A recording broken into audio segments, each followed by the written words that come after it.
नमस्कार साथियों, पीएनबी की पॉडकास्ट सीरीज में आपका स्वागत है।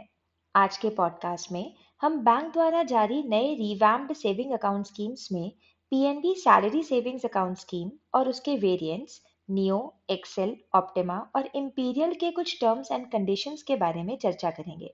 स्कीम से जुड़े बेनिफिट्स तभी एप्लीकेबल होंगे जब अकाउंट रिस्पेक्टिव स्कीम के अंडर एक्टिवेट किया जाएगा या इस स्कीम में ट्रांसफर किया जाएगा।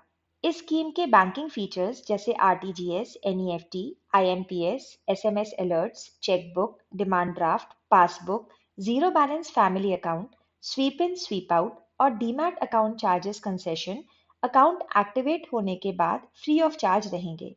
पर्सनल एक्सीडेंट इंश्योरेंस यानी पीएआई, टर्म इंश्योरेंस और हॉस्पी कैश अकाउंट एक्टिवेट होने के दिन से या अकाउंट कन्वर्ट होने के नेक्स्ट डे से वैलिड होंगे। पीएआई सिर्फ तब तक एप्लीकेबल है जब तक अकाउंट सैलरी अकाउंट स्कीम में रजिस्टर्ड है।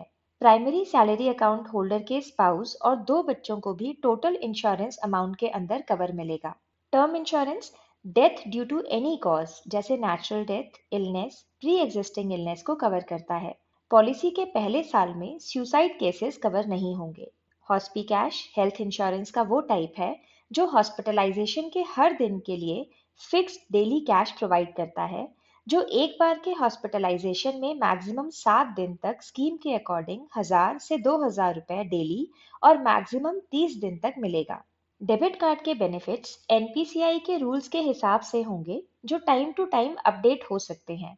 इसका क्लेम प्रोसेस एनपीसीआई की गाइडलाइंस के अकॉर्डिंग अलग से होगा। फैमिली बैंकिंग के लिए कोई डॉक्यूमेंट्री प्रूफ नहीं मांगा जाएगा, बस एक simple mutual acceptance family members की तरफ से चाहिए होगा, जिसके बेसिस पर सीबीएस सिस्टम में सीबीएस मेन्यू ऑप्शन LNFMC के थ्रू फैमिली लिंक क्रिएट की जाएगी। रिटेल लोन्स पर इंटरेस्ट रेट और फीस में कंसेशन सिर्फ एक्सेल, ऑप्टिमा और इंपीरियल वेरिएंट्स में मिलेगा।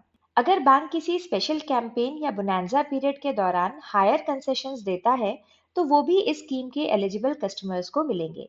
सैलरी अकाउंट के बेनिफिट्स तभी मिलते रहेंगे जब अकाउंट में सैलरी रेगुलर क्रेडिट होती रहे। अगर 6 कंसेक्यूटिव मंथ्स में 30,000 रुपए क्यूमुलेटिव सैलरी क्रेडिट नहीं होती, तो अकाउंट तभी भी सैलरी अकाउंट स्कीम में कंटिन्यू रहेगा और एसोसिएटेड बेनिफिट्स मिलते रहेंगे, बशर्ते नियो में 25,000 रुपए, एक्सेल में 75,000 रुपए, ऑप्टिमा में 1.5 लाख रुपए और इंपीरियल में 1.5 लाख रुपए से ज्यादा का 6 मंथ एवरेज बैलेंस मेंटेन होता है। अगर 6 महीने तक सैलरी क्रेडिट नहीं हुई है और प्रिस्क्राइब्ड एवरेज बैलेंस भी मेंटेन नहीं हुआ है, तो अकाउंट को पीएनबी उन्नति सेविंग्स अकाउंट में रीक्लासिफाई कर दिया जाएगा।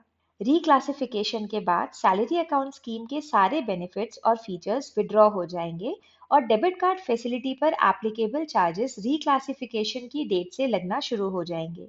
विस्तृत जानकारी के लिए बीएआरएम के डिपॉजिट एंड मार्केटिंग सर्कुलर 11/25 दिनांक 12 अप्रैल 2025 को रेफर करें।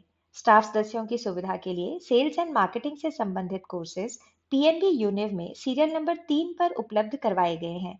ये कोर्सेज जॉब नॉलेज बढ़ाने के साथ साथ अधिकारी वर्ग को परफॉर्मेंस मैनेजमेंट सिस्टम में अंक प्राप्त करने का अवसर भी देते हैं। सभी अधिकारियों को हर तिमाही में न्यूनतम 2 अंक ई लर्निंग कोर्सेज के प्राप्त करने हैं। पॉडकास्ट से जुड़ने के लिए धन्यवाद।